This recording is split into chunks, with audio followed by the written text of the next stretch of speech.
នេះជាសកម្មភាពរៀនសរសេរអក្សរខ្មែរ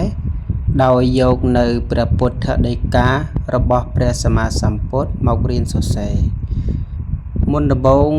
ពេលដែលយើងរៀនសរសេរយើងរៀនសរសេរពីព្យាញ្ជនៈស្រៈនិស្ស័យនិងស្រៈពេញតួបន្ទាប់មកយើងយកព្យាញ្ជនៈស្រៈទាំងនោះមកសរសេរជាល្បះជាប្រយោគជាកថាខណ្ឌព្រះពុទ្ធដីកានេះបាលីអានថា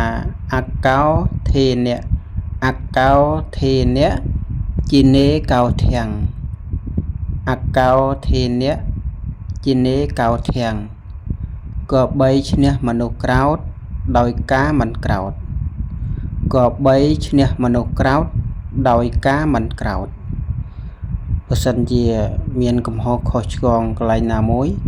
សូមប្រកាសណាគុណចាស់និងញាតិញោមពុទ្ធបរិស័ទអធ្យាស្រ័យនិងអភ័យទោសឲ្យអាត្មាភាពផង